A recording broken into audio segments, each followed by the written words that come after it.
নমস্কার বন্ধুরা, কেমন আছেন সবাই? লক্ষ্মীকুটিরের রান্নাঘরের দ্বিতীয় আরেকটি ভিডিওতে আপনাদের অনেক অনেক স্বাগত।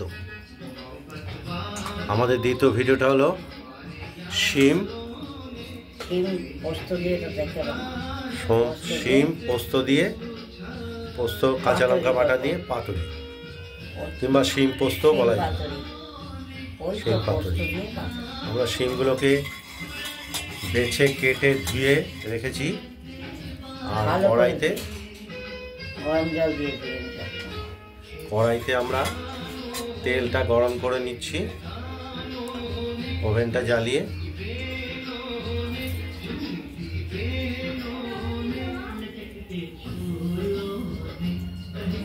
আর এর সঙ্গে আমরা পোস্ত বাটা দেব, পোস্ত আর লঙ্কা। এটা আমরা শিলে নিয়ে নিয়েছি, এটা বেটে দেবো কিছুক্ষণের মধ্যেই।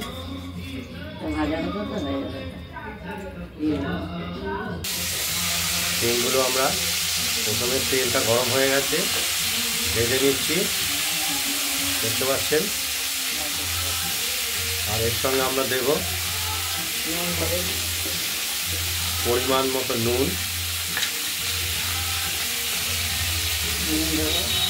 আর দেব হলুদ,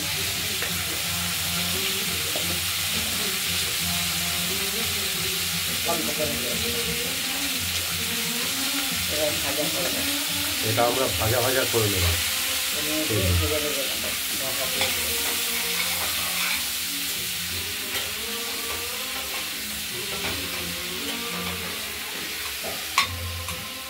খুবই সুস্বাদু একটি খাবার শিম পোস্ত।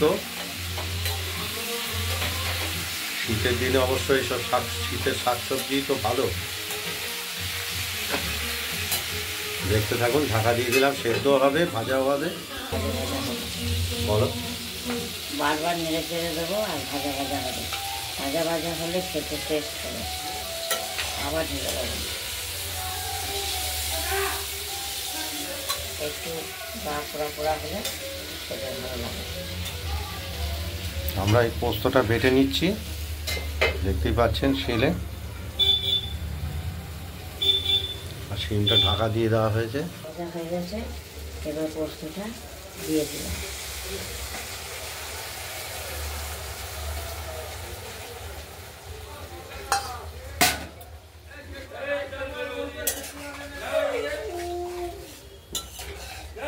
পোস্তটা আমরা শিলেই পুরো বেটে নিয়েছি, সেটাই বাটি। মিক্সি মেশিনে অত ভালো হয় না। আর শিল ধোয়া জলটা দিলে পরে আর একটু টেস্ট হবে তরকারিটা। এটা মাখা মাখা হচ্ছে। আর এখানে একটু গুঁড়ো চিনি দিয়ে দেবো স্বাদের জন্য, দেখতেই পাচ্ছেন। খুব সুন্দর একটা শীতের সবজি, শিম পোস্ত দিয়ে পাতুরি।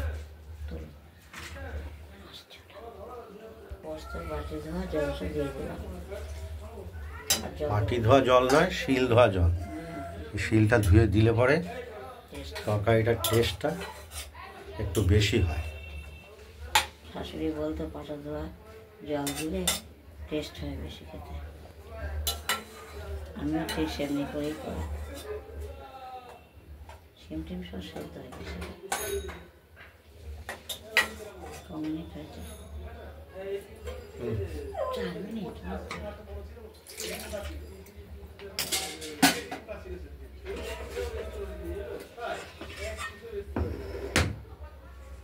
ধরে রাখো।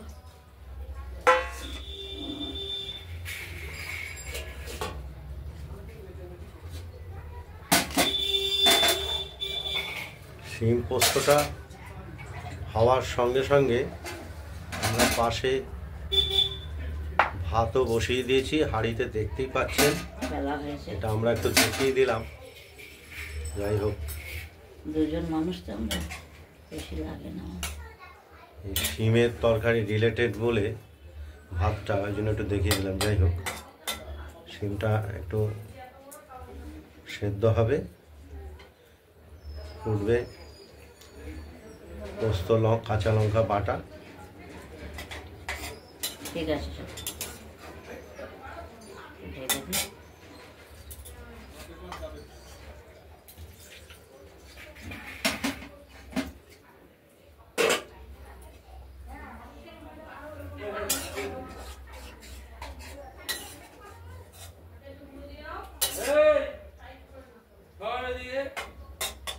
ওগুলোকে সব অনেক আছে, ঢেকে দিই। লাগবে 5 মিনিট হয়েছে।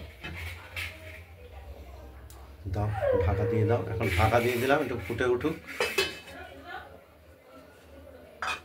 ভাতটাও আমাদের তৈরি হচ্ছে, দেখতে থাকুন। শিমটা ফুটে উঠেছে, খেতে নুন মিষ্টি ঝাল সব ঠিকঠাক।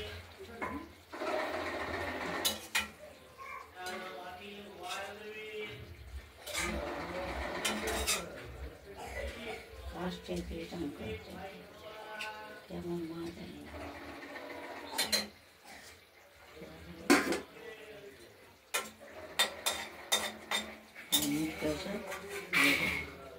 পোস্ত কাঁচা লঙ্কা বাটা দিয়ে শিমের পোস্ত পাতা রেসিপি।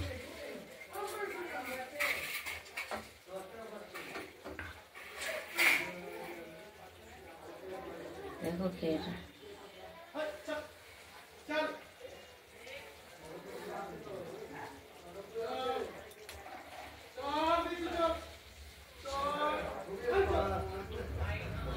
দেখতে থাকুন, হয়ে গেলেই আমরা নামিয়ে ফেলবো। এটা একটু গা মাখা রাখলাম, ভাত দিয়ে, গরম ভাত দিয়ে খেতে ভালো লাগবে। কমপ্লিট হয়ে গেছে। ওভেনটা আমরা নিভিয়ে দিলাম, দেখতেই পাচ্ছেন। তরকারিটা কড়াইতেই থাকবে। আপনাদের যদি এই শিম পোস্তের পাতুরি রেসিপিটি যদি ভালো লাগে, তাহলে আপনারা পোস্ত পাতুরি রেসিপিটি বানিয়ে ফেলুন, দিয়ে আমাকে কমেন্টে জানাবেন আপনাদের পোস্ত পাতুরিটি কীরকম হয়েছে।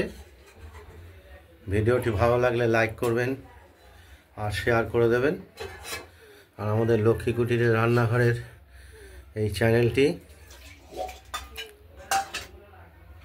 যদি ভালো লাগে তাহলে এটা সাবস্ক্রাইব করে রাখবেন। সুস্থ থাকবে। আজ এই পর্যন্তই। নমস্কার।